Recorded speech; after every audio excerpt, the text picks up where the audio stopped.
ओम गणेशाय नमः। ओम नमः शिवाय। मैं निखिल ज्योतिष आचार्य आप सभी का मेरे चैनल पर पुनः स्वागत करता हूं। आशा करता हूं कि आप सभी स्वस्थ होंगे। महादेव की कृपा आप सभी पर सदैव बनी रहे।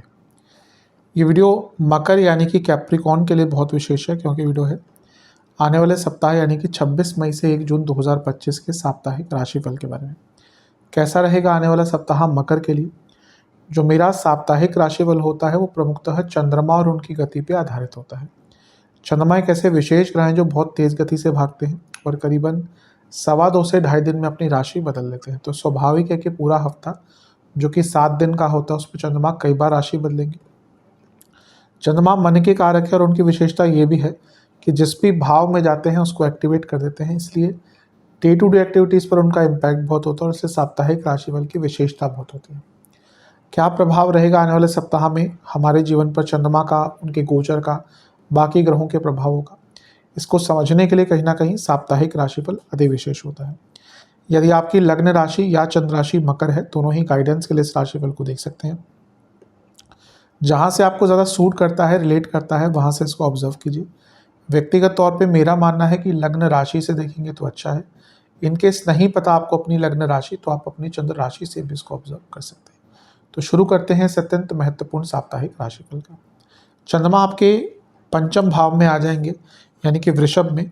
ये होगा 26 तारीख दिन के 2 बजे के आसपास और 28 तारीख दिन के 2 बजे तक उनका प्रवास वहीं पर रहेगा। चंद्रमा का पंचम में आना एक प्रकार से अच्छा ही होता है। सप्तम के स्वामी है यानी कि केंद्र भाव के और त्रिकोण में बैठे हैं, ये राजयोग बनता है। ऊपर से यहाँ पर चंद्रमा उच्च के भी हो गए, ये और भी अच्छा है। और यहाँ पर वो बुध के साथ भी हैं जो भाग्येश है। तो पंचम में बैठे हैं जो लक्ष्मी स्थान है, नवम के स्वामी के साथ बैठे हैं जो लक्ष्मी स्थान है, और नवम से नवम में बैठे हैं यानी कि भाग्य का भी साथ मिलेगा। तो हफ्ते का शुरुआती भाग भाग्यपूर्ण है, लक्ष्मीपूर्ण है, बिजनेस में आगे बढ़ पाएंगे।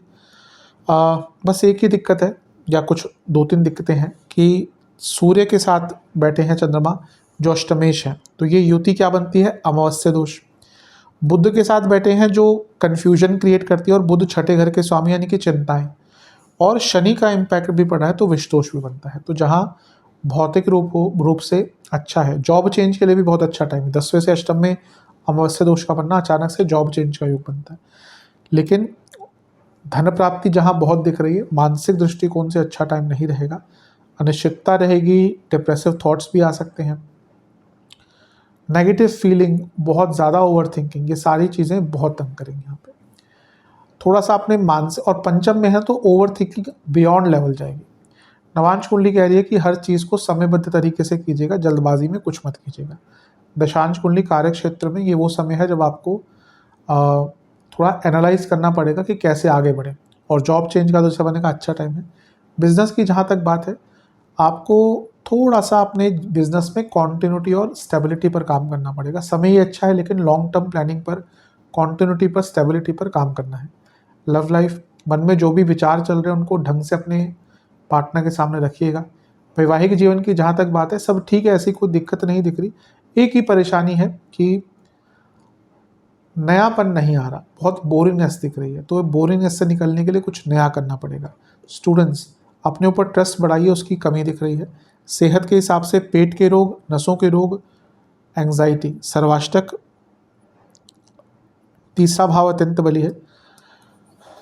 जल्दबाजी से बचिएगा। यहाँ पे ना बहुत बार बहुत जल्दबाजी में रहेंगे और नुकसान अपना ही कराएंगे।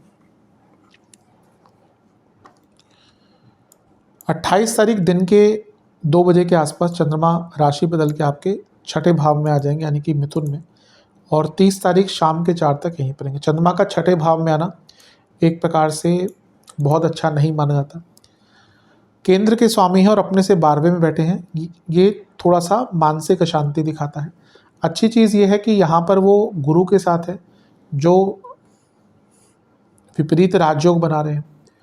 छठे घर के चंद्रमा कुछ अटके हुए कार्यों को पूर्ण करते हैं, लीगल कार्यों को पूर्ण करते हैं, लिखा पढ़ी के कार्यों को पूर्ण करते हैं, क्योंकि विपरीत राजयोग बनाते गुरु के साथ है। कोई रुका हुआ पैसा था, विदेश का काम था, अदालती कार्रवाई थी, उसमें चीज़ें आगे बढ़ सकती हैं। और क्योंकि 12वें घर के स्वामी गुरु हैं, छठे घर में चंद्रमा के साथ बैठे, और राहु का प्रभाव भी है, यानी कि विदेश का काम और विदेश से पैसा सब कुछ दिख रहा है।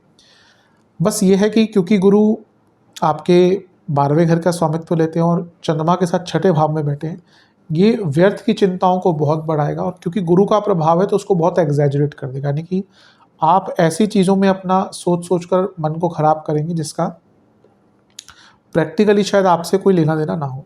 और ये राहु का जो इम्पैक्ट है दृष्टि द्वारा, ये भी इसको और प्रबलता से बढ़ा देता है, तो उस पर बहुत ध्यान दीजिएगा। नवांश कुंडली बता रही है कि आपको यहाँ पर कुछ भी बहुत अलग करने की आवश्यकता नहीं है, जैसा चल रहा है चलने दीजिएगा। दशांश कुंडली कार्य क्षेत्र में अगर आपको अपने स्किल्स को बढ़ाना है या अपने आप को इम्प्रूव करना है, उसकी प्लानिंग के लिए बहुत अच्छा टाइम है। लव लाइफ बिजनेस के हिसाब से खर्चे बढ़ेंगे, लॉसेस भी हो सकते हैं, पर एट द सेम टाइम कोई नया काम भी अच्छा मिल सकता है, स्पेशली विदेश से अगर आप डील करते हैं तो। लव लाइफ आगे बढ़ने की आवश्यकता, ऐसा लग रहा है कि रिलेशनशिप बहुत स्टैग्नेट हो गया है। बहुत ज़्यादा लॉजिकल बातें यहाँ पे मत कीजिएगा, मन की बातें करिएगा। वैवाहिक जीवन, अगर कुछ डिस्कस करना है पार्टनर से तो ये वो टाइम है, आप डिस्कस कीजिए, भले ही कोई मुश्किल टॉपिक हो, पर आवश्यकता दिख रही है कन्वर्सेशन की। स्टूडेंट्स, आपको थोड़ा सा सौम्यता और अब थोड़ा सा एक प्रकार से डाउन टू अर्थ रहने की कोशिश करनी पड़ेगी। अभी लगता है कि आप अपने आप में ही इतना ओवर कॉन्फिडेंट हो जाते हैं कि आगे आपके जो रिजल्ट्स हैं, आपकी जो तैयारी है, उस पर बुरा प्रभाव पड़ता है। सेहत के दृष्टिकोण से कफ रोग, इंडाइजेशन, सर्वाष्टक में आपका सप्तम बली है। बिजनेस में थोड़ा केयरफुल रहेगा, जहाँ मैंने कहा कि नया काम तो मिल रहा है लेकिन खर्चे बहुत ज़्यादा बढ़ सकते हैं।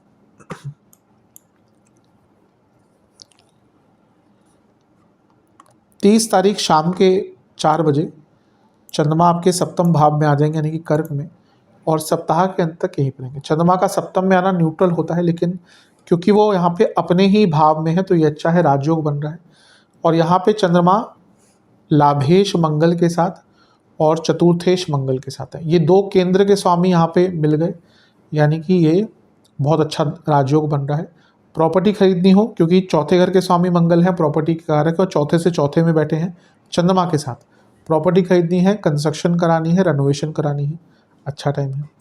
मंगल लाभेश भी हैं और चंद्रमा के साथ उन्हीं की राशि में बैठे हैं। प्रॉपर्टी खरीदने के लिए, बेचने के लिए, दोनों के लिए अच्छा टाइम है। और क्योंकि 10वें से सप्तम के स्वामी और 10वें से 10वें के स्वामी सप्तम भाव में है, प्रमोशन, तो अगर हफ्ते के अंत में प्रमोशन आदि की बातचीत चलती है आपके ऑफिस में तो उसके लिए भी अच्छा टाइम है। और ये चंद्रमंगल योग एक प्रकार से पैसे के लिए अच्छा ही होता है, और जो लोग कुछ नॉर्मल से हटकर काम करते हैं उनके लिए और भी अच्छा होता है।